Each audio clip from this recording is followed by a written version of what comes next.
agréable dans la vie d'un maire, et la cérémonie des vœux en fait partie. Cette cérémonie est non seulement un moment agréable, mais c'est aussi un moment important de la vie de notre commune, car elle permet, le temps d'une après-midi, de faire avec vous la synthèse de l'année écoulée et de vous parler de ce que sera l'année à venir.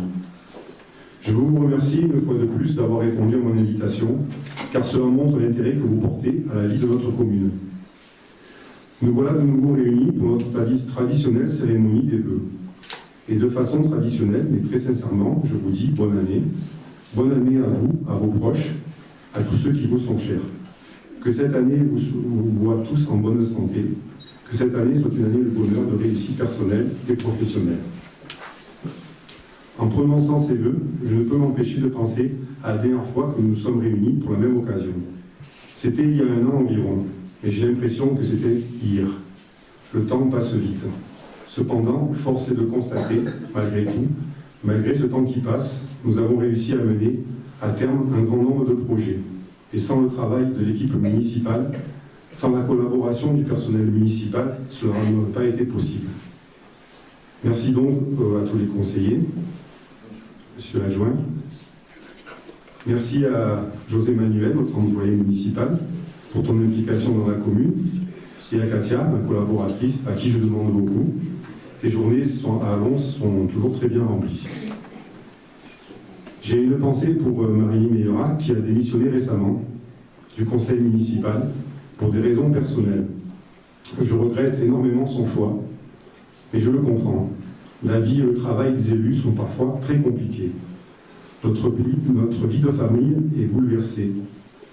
J'en profite pour remercier mes enfants et mon épouse pour leur patience et pour mon absence répétée. À titre d'exemple, cette année, vos élus ont assisté et représenté la collectivité à plus de 150 réunions et manifestations, tant au niveau du pays, du parc, de la communauté de communes, du CIVU. Dès mon élection, j'avais demandé au nom du conseil municipal qu'Allons soit toujours représenté, car la politique de la chaise vide peut s'avérer préjudiciable pour la commune. On décide sans son avis, ni celui de ses habitants. Je souhaite également faire taire certains propos. En effet, certains ont pu croire et me faire courir la rumeur que la charge de maire qui m'a été confiée était occupée par d'autres, ou pour certains que le conseil municipal leur en veut personnellement. Je peux vous assurer qu'il n'en est rien. Mon action, notre action, sera et restera toujours dictée par les intérêts de la commune. Aussi j'affirme, messieurs les adjoints, mesdames et messieurs les conseillers, sachez combien votre engagement est précieux et qu'il est apprécié à sa juste valeur par la majorité de nos concitoyens. Alors que s'est-il passé au long de cette année 2015 ? Cette année, nous avons terminé les travaux du garage communal. Encore bravo aux entreprises, travail rendu à l'heure et finition impeccable. Ce n'est pas toujours le cas dans d'autres travaux intercommunaux. Débuter les travaux de rénovation et d'embellissement de la place du Cercle. Réaliser la première tranche de l'enrobé de chemin de Tracastel. Je profite de cette occasion pour remercier une nouvelle fois les membres de l'association ASGF du Défend pour leur participation d'un montant de 3 000 €. Je souhaite que cette collaboration perdure. Je vous rappelle que cette opération d'un montant de 11 000 € hors taxe a été financée à hauteur de 6 000 € par le fonds de la voirie communale du département. Réaliser les travaux de réfection des vitraux de l'église, avec un magnifique travail réalisé par l'atelier Olivier de Forcatier, et l'aide précieuse à hauteur de 1 500 € de l'association du patrimoine religieux pour un montant total de près de 3 500 €. Merci Madame la Présidente. Mise en place un dispositif de ralentissement des véhicules à l'entrée du village, que nous souhaitons compléter par ailleurs. Nous avons adopté le règlement du cimetière. Je profite de cette occasion pour vous informer que chaque famille d'Allons sera contactée prochainement afin de pouvoir établir des conventions d'occupation qui légaliseront sans contestation possible les emplacements où reposent leurs chers disparus. Nous avons été connectés cette année au très haut débit, Internet. Je crois que tout le monde peut nous envier à Allons. D'autres communes dans le coin et au-delà n'ont pas un tel débit. Je conclurai ce bilan en disant que tout ce que nous avons fait illustre la volonté de notre commune d'offrir à ses habitants une qualité de vie réelle et visible, une image dynamique de jeunesse, de modernité, d'ouverture sur notre pays, sur l'Europe, sur le monde, un environnement où des valeurs comme la tolérance, le respect et l'entraide ont leur place. Notre commune est une commune où on se sent bien. Elle a montré ces dernières élections son attachement aux valeurs républicaines. On s'y sent si bien que nous avons enregistré au cours de l'année l'installation de quelques personnes. Certaines arrivent, d'autres partent, mais à mon grand regret, toujours pas de mariage. Donc, je vais passer un message. Toutefois, je ne peux rappeler ces événements sans oublier ceux qui nous ont quittés et avoir une pensée émue pour leurs proches et tous ceux qui ont péri dans de lâches attentats. Alors que souhaiter de plus? Que l'on puisse proposer à nos concitoyens de nouvelles raisons de continuer de vivre ici à Annonces, parmi nous. Nous ne devons pas, sous prétexte d'avoir fait beaucoup, en rester là. Sans projet à mettre en œuvre, nous risquons de végéter, de retrouver un ronron quotidien. Aussi, dès à présent, je peux vous annoncer qu'avec les élus, nous avons réfléchi sur de différents projets à venir. En avant-première, je peux vous indiquer les grandes orientations retenues. Poursuite de la rénovation de la place du Cercle et de la rénovation de la tranche 2 du chemin de Tracastel. Rénovation de la voie communale de la Batineuse. Bernard. Projet d'aménagement du quartier du Vergeron.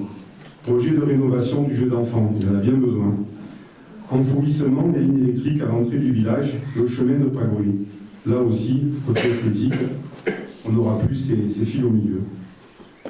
Nous allons, accompagnés d'un architecte expert, regarder au plus près quels sont les travaux de confortement à envisager pour la tour dite des Templiers. Au vu des conclusions de l'expert, nous ferons appel, via la Fondation du patrimoine, à la générosité de chacun. Une petite précision, il n'est pas question de reconstruire la chapelle, mais simplement de consolider la tour. Nous travaillons également sur le projet d'aménagement en lien avec les services de la région, du parc régional du Verdon, du pays A3V et de la communauté de communes, d'un espace multi-activité à la gare d'Annonces.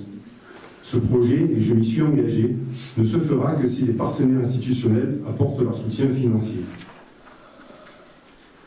La commune s'impliquera aux côtés de la communauté de communes sur l'élaboration du futur plan local d'urbanisme à l'échelle intercommunale. Nous défendrons au mieux l'intérêt de chacun, en sachant que les lois en vigueur, adoptées dernièrement, ont réduit considérablement le droit à construire. Chacun d'entre vous pourra s'exprimer lors de réunions de secteur organisées. Je vous y engage fortement. Enfin, Monsieur le Préfet devra trancher d'ici la fin de l'année, on en a parlé dans le temps, du périmètre qui lui semblera le mieux adapté pour la future intercommunalité. Notre choix, quant à la commune, qu'à la communauté de communes à l'unanimité, s'est porté sur un statu quo au périmètre actuel. Non pas que nous ne souhaitions pas des autres communes, mais nous considérions que des projets sont initiés ou restent à terminer et que l'augmentation à 41 communes pour 11 000 habitants et surtout un quart du département pourrait les contrarier. Un petit pauvre associé à d'autres pauvres fait un gros pauvre. Comme vous pouvez le constater, encore des réunions à venir et des absences familiales. Je terminerai ce discours en vous réitérant une nouvelle fois mes vœux et mes remerciements aux élus réunis ce soir pour votre travail et votre collaboration qui, j'espère, se poursuivra. Merci enfin à vous tous rassemblés ici ce soir. Vous êtes chacun à votre place, chacun dans votre rôle, chacun dans votre fonction des talents pour Annonces. Je vous invite à faire fructifier ces talents pour encore plus de créativité, plus de solidarité et plus d'optimisme dans notre avenir. Car c'est ensemble que nous dessinerons cet avenir. Que cette année vous soit heureuse, que la paix, le repos et la santé vous tiennent lieu de fortune, disait Madame de Sévigné. Alors, très bonne année à tous. Je vous invite maintenant à partager la galette républicaine. Merci.